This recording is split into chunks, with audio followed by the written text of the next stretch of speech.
Cartoonist Kayfabe. My name is Ed Piscor. I'm Jim Rugg. We're going to be looking at a gang of Frank Frazetta pencil illustrations today. But first, got to let you guys know that our videos are brought to you by the comic books that we make, so we need you to buy our comics. And what I have on the stands right now is Red Room, The Antisocial Network, and Red Room Trigger Warnings. Murder on the Dark Web for Fun and Profit is the name of the game in the Red Room universe. Each of these books has 4 complete stories that are totally self-contained and about 70 pages of additional material. Thank you guys for supporting the book the way you have been already. Jimmy has Hulk Grand Design Monster and Madness on the stands as we speak, kind of giving you a complete, incredible Hulk story, something that's never been done. And it is going to be getting the Treasury Edition format in early 2023. It's been delayed quite a bit, which gives us a lot of time to put in pre-orders for that Treasury Edition. Go do it. Yeah, send Marvel a message to make more grand designs. And Street Angel Deadliest Girl Alive trade paperback is back in stores, getting a new printing. 8 complete Street Angel comics. This is good value, and you gotta get your hands on it ASAP now that it is back in stock. And I guess I should also mention that I'm going to be at the Tokyo Comic Con at the end of November. So, sharing a table with Uncle Jeff Darrow. Swing by if you're in that region. Say hi. Grab a print. I'll sign your comics. Whatever.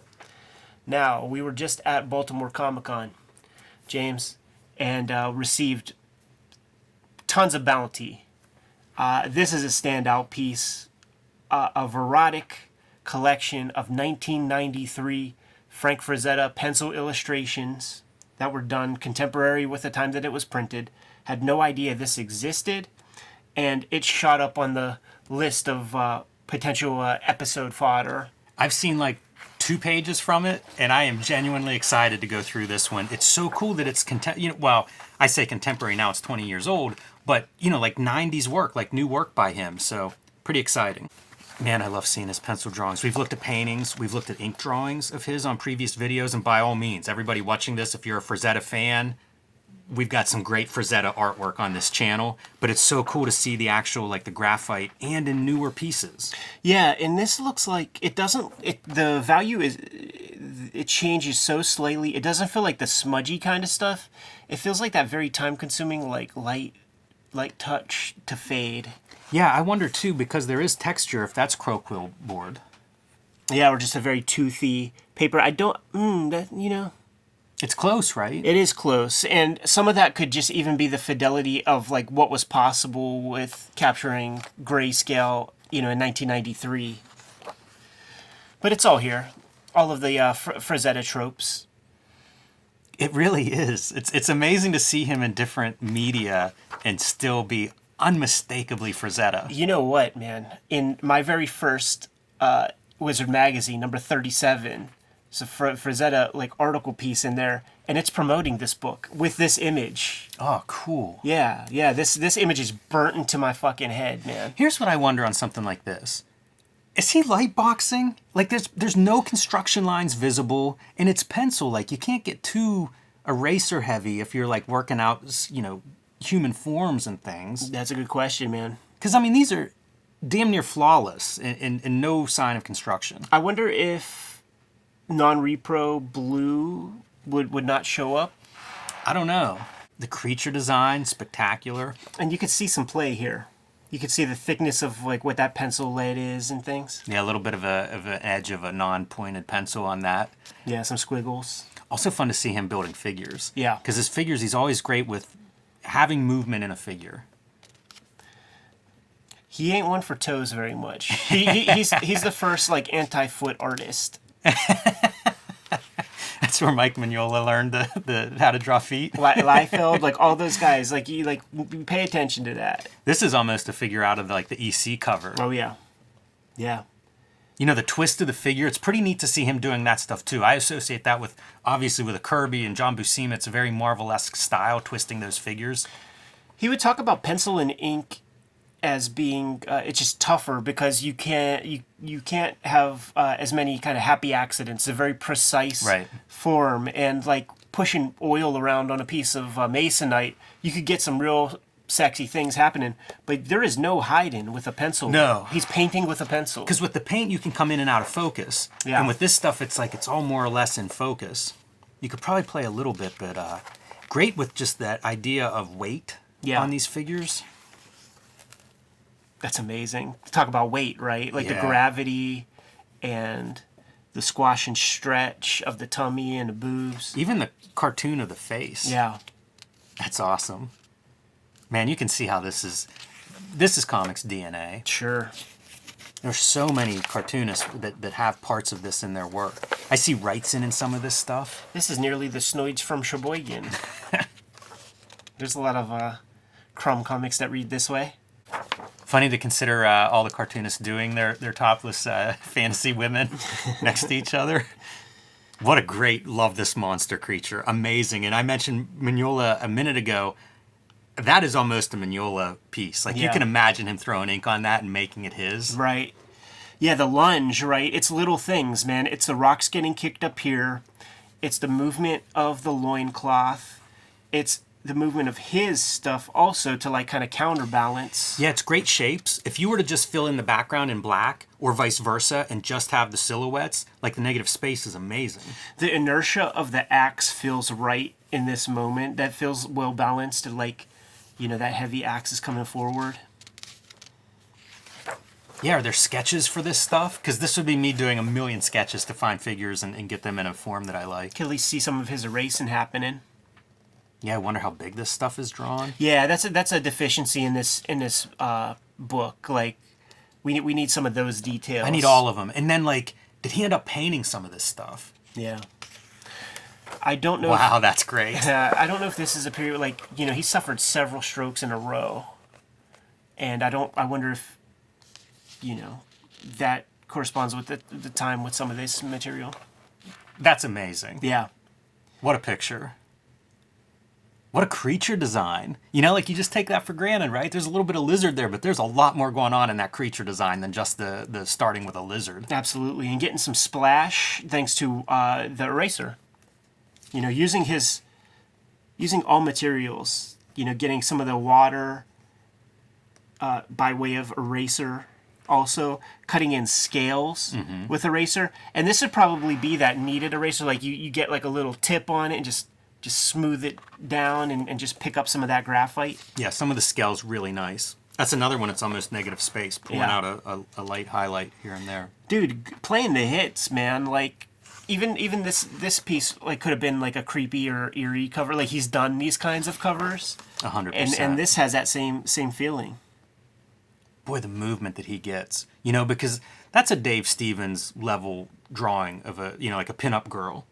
But so much movement. Yeah. That's what you don't see in people that, like, pose these things. Yeah, very stiff. You know, I don't know that you're getting a good model to grab that pose. No, and that hair, it's so swooping. You could tell that it's like a spit, like a, you know, this thing surprised her. Yeah. And you could tell by just the swoop of the hair. Yeah, and then it's mirrored, you know, Yeah. in the fabric around her.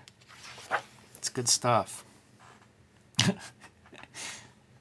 That's half a promotion for the local zoo. You know, it's cartooning, man. It's Bigfoot cartooning with accurate lighting. I do wonder, like, in terms of process, because we've seen preliminary drawings for some of his paintings, and I wonder, like, if that's kind of how all this stuff is. You know, a lot of it maybe doesn't go on to be a painting, but it's that same thought process, right? It's like weight and light, movement. This is such a handsome and elegant figure. You know, Very minimal. Like, straight from the Hal Foster school. That looks like it could be a Warren cover. Yeah. Also, that looks like it'd be a challenge to ink. You know what, Impossible. These aren't meant for ink whatsoever. That said, I would love to try inking some of these. Maybe not this one, but some of this stuff would be really fun to play with. In the Swamp Thing, Bernie writes and stuff, when there's the werewolf, like, there will be this kind of thing, and it's massively hatched. Mm-hmm. I like the very subtle little bit of light shading on a moon in the background. By the way, full moon zine. Totally. But it's kind of a neat use of value, because if you're thinking, like, everything in my mind goes through Photoshop now, you're looking at 10-15% gray. And just hitting the slightest little bits of white, like, it's possible that could even be just like a dab of white out or white paint on those eyeballs right there to give that glint. Just a shape in the background. Yeah, and the way he lights those faces. Big kind of forehead, sunken in at the the bridge. Mm-hmm. These are completely, again, you see the Mike Mignola, the influence Frazetta has on him. Totally. And you can see all the construction, like all of the sketch that goes in. Like, it's almost like this is the starting line because we see it here. Yeah, you see much more of that construction in this drawing. Yeah. That feels like one I've seen a painting of. Sure. Wow, that's a great image. These are those like real stocky dudes too that have like the beard gut but have the abs on it. Like I've seen that. Yeah, there's a generational wrestlers that would have some of that. The axe overlapping the leg to create that a sense of depth there. That's stuff that we would learn in like fundamentals of drawing, you know, like how you create depth, and overlap is one of them. This is incredible, dude. That head is severed. It is not a part of that. That is the neck stub. Yeah, good eyeballs in that guy. And he's not blinking. And that looks like Russ Cochran or somebody. Ouch. I don't think it's a diss. But you do see the gish. What the heck? You know, he created a whole world, a whole aesthetic. Like, Dungeons and Dragons kind of comes from, you know, the aesthetics of that shit kind of comes from him. Yeah, all of this stuff looks like it could be concept art. Yeah. Creatures and certainly gets expanded upon races. in that H.P. Lovecraft sort of way, where just like the community expands upon the stuff. The stuff that he's great at too, like women obviously, and then like these wolves are so. I doubt if he's referencing a wolf at this point. Yeah, cutting in the rib cage with an eraser at that level. That's such a smart, you know, cutting in fur with that eraser. Very lion-like once you get past the head. Uh-huh. Do you, I can't find it at my mom's crib, man, but she had that, like, that gnomes book that has, like, the paintings of, like, you know, that like the whole gnome culture and the orcs and the trolls and shit, and they ride these big-ass wolves. It was a cartoon, like, when I was a kid. David the Gnome, it was called. But it's this super old book, and I was looking for it. It's too expensive now. Like, I don't know if they did a reprint, but that's total kayfabe worthy shit. I don't know that stuff.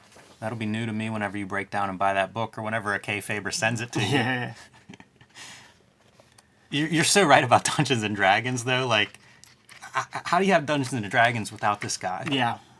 Wouldn't even be possible. Your trolls and orcs will look way different. Wow, man. There's a Bisley character that's like this. I forget what kind of ape it is. Oh, right. Yeah, that's right. It looks so much like that face. You know, another guy who's probably hanging around Verotic around that time. Exactly, yeah. I think that comic is a Verotic comic, no? No, I think it's a self-published kind of Black Ball, something like that. Although there might be some in Verotic. It's so weird, that publisher.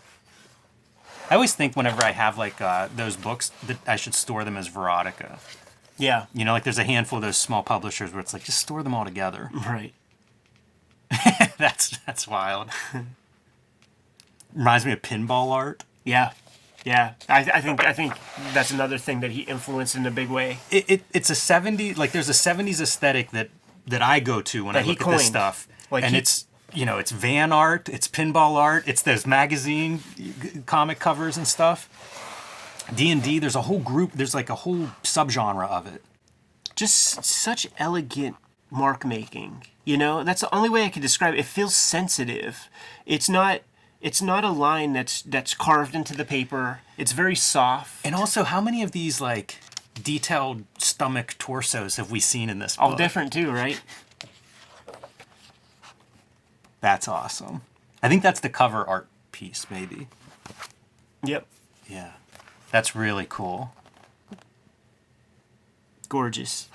Tentacles are harder to draw than you'd think. It's true, because of the curve and like the lighting has to go on different sides. Like, you see the shadows here and it's on that side. You could fuck that up. Yeah, and you need to bunch them up a little bit, otherwise you get like this weird composition problem of like big long lines coming out of the main body. Yeah, and the overlap is good. I love seeing that creature though. Talk about like H.P. Lovecraft-esque. Oh yeah. Draw an octopus. He likes that back view. Mm-hmm. He likes that back matter. An ass man. The hindquarters. Cool veins in the lizard. Yeah, and these little bumps and Flesh. stuff. He really constructs a world. Like, this lizard is an unmistakable Frazetta creation. You mentioned the lighting on the tentacles, and I feel like you get the same thing here as he wraps the reptile. Yeah, it's an extra challenge with the reptile tail because you have that middle bone piece that you have to get in the right place. Oh, dude. You know, the other thing I'd be curious about are what are his morgue files like? Yeah. Yeah, he is a king of kayfabe and swears that he never references anything, he never looks at anything, but for all his virtuosity, I just find that hard to believe. I don't know how you could draw this without... Something. Yeah. I mean, look at how much construction is there. Yeah. Skulls and bones and horse muscles, like... And just the lighting even. You know, it all feels accurate. Like look at how the tension on that cloth is wrapped around the arm like that. You know, like that's an observed element. But he swears it's not. He also said he can throw a baseball and you will never see where it lands. He says that kind of shit. I always think of him as one of those guys who, like, I feel like he led a good life. Oh, yeah. You know, you think of some of these guys, Wally Wood or somebody would be someone I'd look at and be like, not a fun life. I think this is Ellie Frazetta. Nice. You know, I think that he's using his wife for reference right there. I really do. That does look observed. Yeah. You know, you're seeing everything from even like the variations in the back muscles, the asymmetry and everything. It was white, but she had that hair when I met her.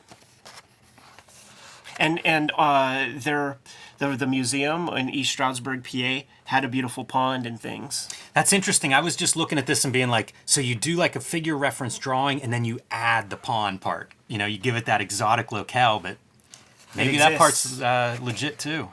These Frazetta books are amazing. Yeah. This has to be the best Verotic book they published in terms of quality, right? That's a pretty nice book. It ain't no Go Nagai's Devilman. Right, yeah. It's not a publisher I associate with quality production, and I feel like, I don't know what I would change. I'd like more information on things like sizes or whatever, but in terms of reproduction, that stuff looks sharp. Danzig has a relationship with the Frazettas. I think Felix Comic Art, I think they have a YouTube channel, and he shares some of his collection with the channel and talks about it, and he's got some Frazetta pieces that he got directly from Ellie. So I think he holds Frazetta in very, very high reverence, as most of those metalheads do, you know? So he wanted to do it right, and I say mission accomplished to a large extent. Would have liked some more kind of curated information, as all the best kind of museum catalogs would include sizes and, you know, other little bits like that.